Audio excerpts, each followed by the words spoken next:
TikTok has become a hub for all kinds of advice, including financial tips, with people sharing quick, snappy little videos that make them look like seasoned investment experts. But here's the problem. Some of this advice is just bad, or it's a lot of sizzle with not a whole lot. And following it blindly has cost people huge amounts of money, or they haven't made as much as they thought. So we're talking about life savings drained, risky investments gone wrong, and shattered financial goals, all because they trusted the wrong advice wrapped up in a catchy video. Now, I'm a former contract CFO who became a multi-millionaire at 41. I was a millionaire at 40, a multi-millionaire at 41, and I helped many others make and manage their finances. So today, I'll be reacting to a bunch of these TikTok clips, breaking down the advice they're giving, and separating the good, the bad, and just they're not wrong, but they really ain't right. Okay? Now you'll learn how to spot the warning signs of bad financial tips, and most importantly, how to recognize solid advice that can actually help you make smarter decisions. So, if you've ever wondered whether those TikTok experts are the real deal or they're just winging it, stick around, because this is gonna be an eye-opening and fun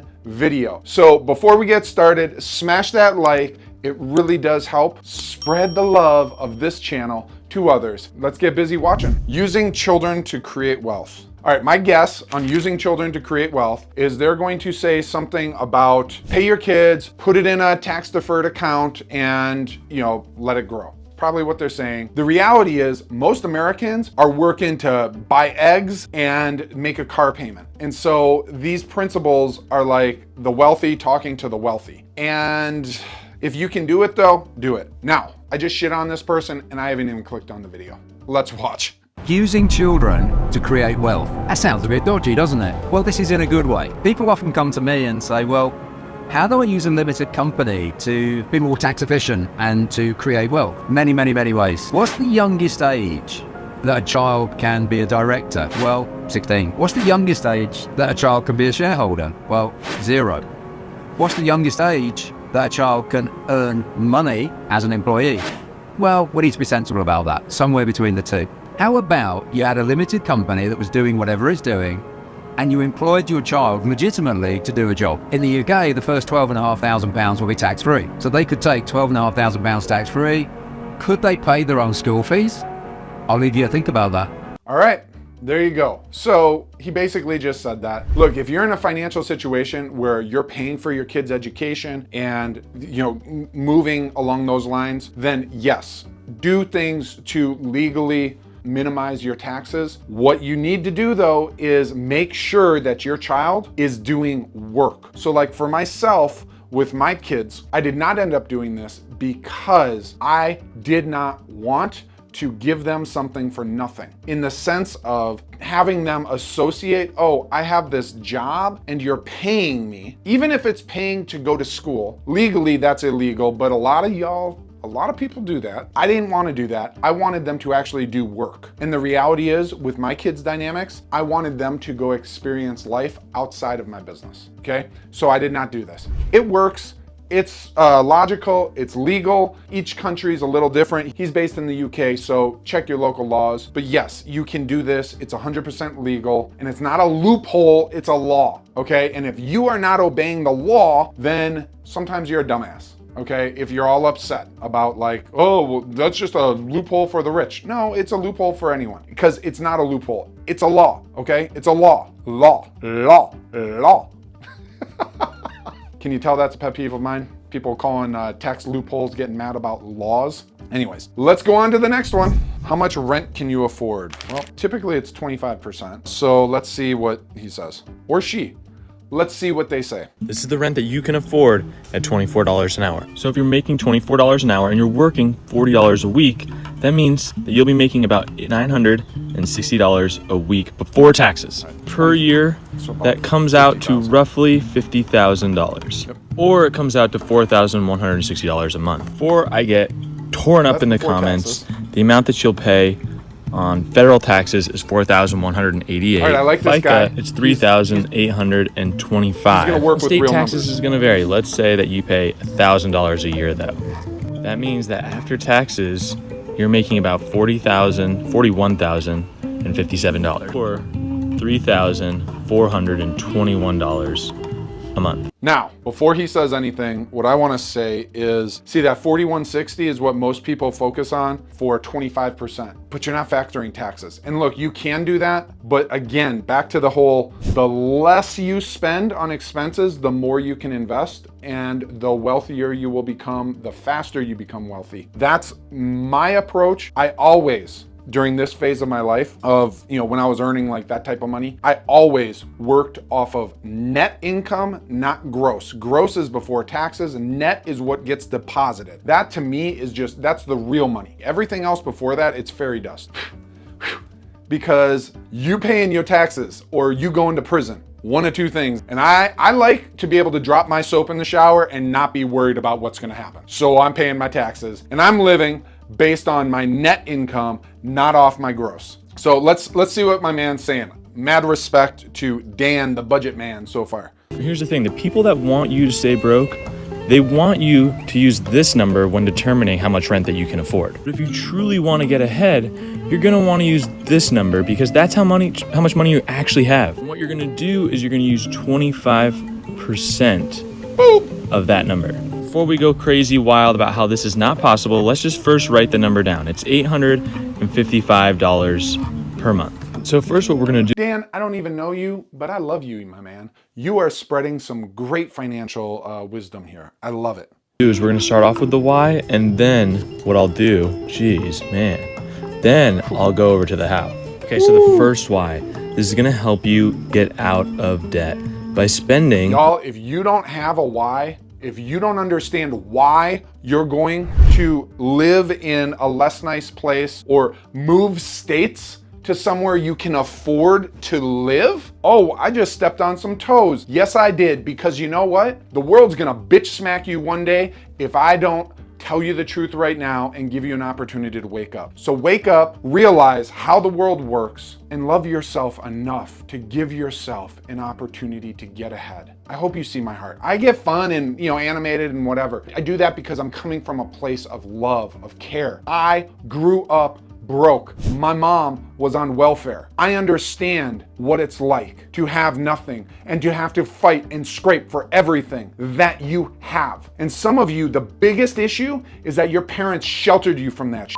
And so now you're going, what the hell is happening? Well, let me tell you what's happening. Life is happening. But most importantly, what's happening is life is giving you, my friend, you an opportunity to realize how kick-ass, how badass, how amazing and awesome you are, how capable, how broad and strong your shoulders are. Because the reality is you don't need mom and dad. You are getting a gift right now of growing up in the real world. And you are getting that gift of realizing how capable you are. And so instead of being angry or upset with your parents, you can be thankful. Instead of being angry and upset with the world and the government and the teachers for not teaching you money and the education system and this and that and whatever, you can be grateful you have internet, that you live in a world where you can access everything at your fingertips. And you can even grab my money and crypto course for free down below. There's no scams in it. There's no I'm downloading with you 15 years of self-study of what is going on in the world with money and with cryptocurrencies and how to not get screwed over in the world of crypto. And I'm giving it to you 100% free right now. At some point I'm gonna charge because that course is worth a mint, but I'm giving it to you for free. And the reason I'm giving it to you for free is because I want you to have an opportunity to get ahead, because I needed a leg up at one time and I'm offering it for you as well. So don't take it for granted. Get it and watch it. Shut off the TV, stop scrolling on TikTok, watch my videos, subscribe and watch my videos, but stop all that other stuff and then watch, instead of TV, watch an episode, a video a night of the course. Feed yourself and grow and see how different your life is in a year of self-study and investing in yourself. All right, back to Dan, the budget man. I like that. Less than 50% or less than 25% on housing, but less than 50% on needs, you're gonna have enough money left over that you can start putting it towards your debt a lot faster. And because of that, it's also gonna help you build an emergency fund. Whoop. He has great handwriting, Dan. 20% once you've already done these two things. Side note right there. Everyone wants to skip to the good part, of investing 20%. Get out of debt, build an emergency fund. Look, everyone from Dave Ramsey on back, this is how you do it. Because here's the deal, if you're saving 20%, but you're paying 25 or 30 on something, let's say you're saving $1,000 a month and you're earning 8%. That's stock market, 8, 10, 12%, somewhere in there. If your credit card is costing you 32% a month and you're saving that's earning maybe 10%, you're still losing money. So pay off those credit cards, adjust your behavior, get your expenses in line, like Dan the Budget Man's talking about. And then after you have that and you have an emergency fund so you don't have to use the credit card again, and that may take you 6 months, it might take you a year. But you know what? Once you get there, you are going to move so much faster by saving that 20% every month without stopping. It's worth it. I'm telling you, patience, you got to play the long game with money. So back to you, Dan. Talk about some ways that you're gonna be able to do this. First, you're gonna get a side gig, and instead of working 40 hours, you're gonna work 50 hours a week. And I know that seems 10 hours a crazy. week. No, I promise it's crazy to the untrained mind. Once you start earning an extra, $1,000 a month, you're gonna be like, how can I earn an extra 2,000 a month? Shoot, instead of going out on Friday nights, blowing, a couple $100. Nowadays, it's a couple $100 when you walk into a restaurant with more than one person, and if you're having drinks, and then waking up hungover the next day, it's far more prosperous to have to get your butt out of bed on Saturday morning to go make money. You feel better about yourself, and then when you do have fun, you got more margin, so you're not feeling bad about it the next day. There's no credit card hangover. actually not as bad as it seems.